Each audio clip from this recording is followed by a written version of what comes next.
ನಮಸ್ಕಾರ, ಕಂಗ್ರ್ಯಾಚುಲೇಷನ್ಸ್ ನಿಮ್ಮ ಹೊಸ ಎಲೆಕ್ಟ್ರಿಕ್ ವೆಹಿಕಲ್ ಖರೀದಿಸಿದ್ವಿ. ನಾನು ಟರ್ನು ಎಕ್ಸ್ಪೆಕ್ಟ್ ಆಗಿ ಇವತ್ತು ನಿಮಗೆ ಎಲೆಕ್ಟ್ರಿಕ್ ವೆಹಿಕಲ್ಸ್ನ ಹೇಗೆ ಮನೇಲಿ ಟೇಕ್ ಕೇರ್ ಮಾಡ್ಬೋದು ಅಂತ ನಾನು ಇವಾಗ ನಿಮಗೆ ಸಿಂಪಲ್ ಸ್ಟೆಪ್ಸಲ್ಲೇ ಅಂಡರ್ಸ್ಟ್ಯಾಂಡ್ ಮಾಡ್ತೀನಿ, ಮತ್ತು ಅದ್ರ ಕಾಂಪೋನೆಂಟ್ಸ್ ಕೂಡ ನಾನು ನಿಮ್ಗೆ ಹೇಳ್ತೀನಿ. ಸೊ ಈ ವಿಡಿಯೋಲಿ ನಾವು ಈಗ ಏನು ಮಾತಾಡೋಕೆ ಹೋಗ್ತಿದ್ದೀವಿ ಅಂದರೆ rotational glass, side mirror, door lock, wiper function, hand brake lever operation ಅಂತ. Rear view mirrors. ಸೊ ಈ ರೇರ್ ವ್ಯೂ ಮಿರರ್ಸ್ ಎಲ್ಲ ವೆಹಿಕಲಲ್ಲೂ ಬರೋಂಗೆ ನಿಮ್ಗೆ ಎಲೆಕ್ಟ್ರಿಕಲ್ ವೆಹಿಕಲಲ್ಲೂ ರೇರ್ ವ್ಯೂ ಮಿರರ್ಸ್ ಬರುತ್ತೆ. Right side and left side ನಿಮಗೆ ಎರಡೂ ಕಡೆ ಮಿರರ್ ಕೂಡ ಪ್ಲೇಸ್ ಆಗಿರುತ್ತೆ. ಮೇಕ್ ಶ್ಯೂರ್ ಅಂದರೆ ನೀವು ಯಾವುದೇ ಕಾರಣಕ್ಕೂ ಈ ಹ್ಯಾಂಡಲ್ ಮೇಲೆ ಕೈ ಇಡೋದು ಆಗಲಿ, ಇಲ್ಲಾಂದರೆ ಅದು ಮೇಲ್ಗಡೆ ವೆಯ್ಟ್ ಹಾಕೋದಾಗೋ ಮಾಡಬೇಡಿ. ಮಿರರ್ನ ನೀವು ಟಾಪ್, ಬಾಟಮ್, ರೈಟ್, ಲೆಫ್ಟ್ ಅಂತ ನಿಮ್ಮ ಕನ್ವೀನಿಯೆಂಟ್ಗೆ ನೀವು ಅಡ್ಜಸ್ಟ್ ಮಾಡ್ಬೋದು. ಮಿರರ್ ನಾವೇನಕ್ಕೆ ಅಡ್ಜಸ್ಟ್ ಮಾಡ್ತೀವಿ ಅಂದರೆ ಹಿಂದ್ಗಡೆ ಬರೋ ಗಾಡಿಗಳು ಮತ್ತು ನಮ್ಮ ವೆಹಿಕಲ್ ಡಿಸ್ಟೆನ್ಸ್ಗೂ ಕ್ಲಿಯರಾಗಿ ಕಾಣಿಸ್ಲಿ ಅಂತ ಮಿರರ್ ಅಡ್ಜಸ್ಟ್ಮೆಂಟ್ ಮಾಡ್ಕೊತೀವಿ. ಸೊ ಅದು ಮ್ಯಾಂಡೇಟ್ರಿ ಮತ್ತು ನೆಸೆಸರಿ ಸ್ಟೆಪ್. ನೀವು ಗಾಡಿ ಓಡಿಸೋಕ್ಕಿಂತ ಮುಂಚೆ ನಿಮ್ಮ ಮಿರರ್ನ ಅಡ್ಜಸ್ಟ್ ಮಾಡ್ತೀವಿ ಫಾರ್ ಸೇಫ್ಟಿ. ಇದು ನಿಮಗೆ ನಿಮ್ಮ ಎಲೆಕ್ಟ್ರಿಕಲ್ ವೆಹಿಕಲ್ ಆಗಲಿ ಯಾವುದೇ ವೆಹಿಕಲಲ್ಲಿ ಬರೋಂಗೆ ನಿಮಗೆ ವೈಪರ್ ಬ್ಲೇಡ್ಸ್ ಇದೆ. ಇದು ವಿಂಡ್ಶೀಲ್ಡ್. ಸೊ ವಿಂಡ್ಶೀಲ್ಡ್ ಯಾವಾಗಲೂ ಕ್ಲೀನ್ ಆಗಿರಬೇಕು.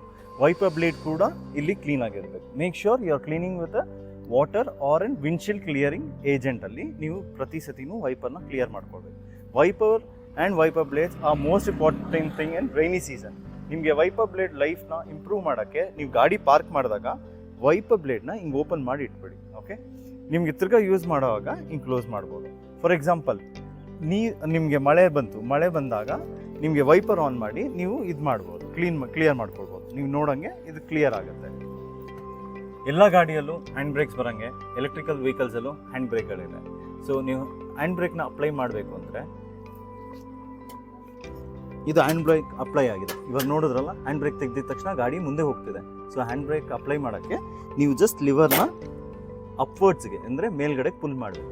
ನೀವು ಹ್ಯಾಂಡ್ ಬ್ರೇಕ್ನ ಇವಾಗ ರಿಲೀಸ್ ಮಾಡಬೇಕು ಅಂದರೆ ಈ ಬಟನ್ ನಾಚ್ ಇದೆಯಲ್ಲ ಅದನ್ನ ಪ್ರೆಸ್ ಮಾಡಿ ಹಿಂಗೆ ರಿಲೀಸ್ ಮಾಡಿದ್ರೆ ಗಾಡಿ ಮುಂದೆ ಹೋಗ್ತಿದೆ. ಸೊ ಹಾಗೆ ನೀವು ಹ್ಯಾಂಡ್ ಬ್ರೇಕ್ನ ಅಪ್ಲೈ ಮಾಡಬೇಕು. ಹ್ಯಾಂಡ್ ಬ್ರೇಕು ಅಪ್ ಹಿಲ್ಲಲ್ಲಿ, ಡೌನ್ ಹಿಲ್ಲಲ್ಲಿ, ಇಲ್ಲ ಸ್ಟ್ರೈಟ್ ಸರ್ಫೇಸಲ್ಲಿ ಗಾಡಿ ಕಂಪ್ಲೀಟಾಗಿ ಸ್ಟಾಪ್ ಮಾಡೋವಾಗ ಹ್ಯಾಂಡ್ ಬ್ರೇಕ್ನ ಅಪ್ಲೈ ಮಾಡ್ತಾರೆ. ಯಾಕಂದರೆ ವೆಹಿಕಲ್ ಬಂದು ವಿಡಿಯೋಲಿ ನೋಡ್ದಂಗೆ ಮುಂದೆ ಹಿಂದೆ ಹೋಗ್ಬೇಡ್ದು ಅಂತ ಹ್ಯಾಂಡ್ ಬ್ರೇಕ್ ಆಪ್ಷನ್ಸ್ ಬರುತ್ತೆ. Rotational glass. ಎಲೆಕ್ಟ್ರಿಕ್ ವೆಹಿಕಲ್ಸಲ್ಲಿ ಲೆಫ್ಟ್ ಆ್ಯಂಡ್ ರೈಟ್ ಎರಡೂ ಕಡೆ ನಿಮಗೆ ರೊಟೇಷನಲ್ ಗ್ಲಾಸ್ ಬರುತ್ತೆ. ಸೊ ಈಗ ನಾನು ನಿಮಗೆ ರೊಟೇಷನಲ್ ಗ್ಲಾಸ್ನ ಹಿಂಗೆ ಲಾಕ್ ಮಾಡೋದು, ಓಪನ್ ಮಾಡೋದು ಅಂತ ತೋರಿಸ್ತೀನಿ.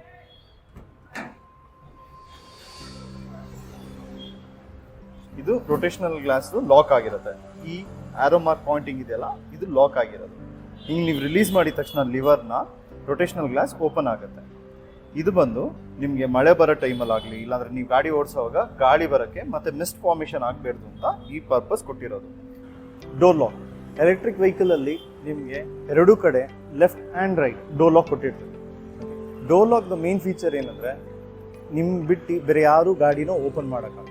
ಫಾರ್ ಎಕ್ಸಾಂಪಲ್, ಗಾಡಿ ಅನ್ಲಾಕ್ ಆಗಿದೆ, ಕೀ ಹಾಕ್ತೀನಿ, ಲಾಕ್ ಮಾಡ್ತೀನಿ, ಈ ಕೀ ತೆಗೆದುಬಿಟ್ರೆ ಓಪನ್ ಮಾಡೋಕ್ಕಾಗಲ್ಲ. ರೊಟೇಷನಲ್ ಗ್ಲಾಸು ಕ್ಲೋಸ್ ಆಗಿರುತ್ತೆ, ಯಾವುದೇ ಥರ ಎಂಟ್ರೆನ್ಸ್ ಕೊಡೋಕ್ಕಾಗಲ್ಲ. ಅದೇ ಕೀಯಲ್ಲಿ ಅನ್ಲಾಕ್ ಮಾಡಿದ್ರೆ ನೀವು ಡೋರ್ನ ಓಪನ್ ಮಾಡ್ಬೋದು. ಸೊ ಈ ವಿಡಿಯೋಸ್ ಎಲ್ಲ ನಿಮಗೆ ತುಂಬ ಹೆಲ್ಪ್ಫುಲ್ ಆಗಿತ್ತು ಅಂತ ನಾನು ತಿಳ್ಕೊಳ್ತೇನೆ. ನಿಮಗೆ ಫ್ಯೂಚರಲ್ಲಿ ಯಾವುದಾದ್ರೂ ಸಪೋರ್ಟ್ ಬೇಕಾಗಿದ್ದರೆ EV ರಿಲೇಟೆಡ್ ಕನ್ಸರ್ನ್ಸ್ಗೆ ಈ ನಂಬರ್ಗೆ ನಮಗೆ ಕರೆ ಮಾಡಿ.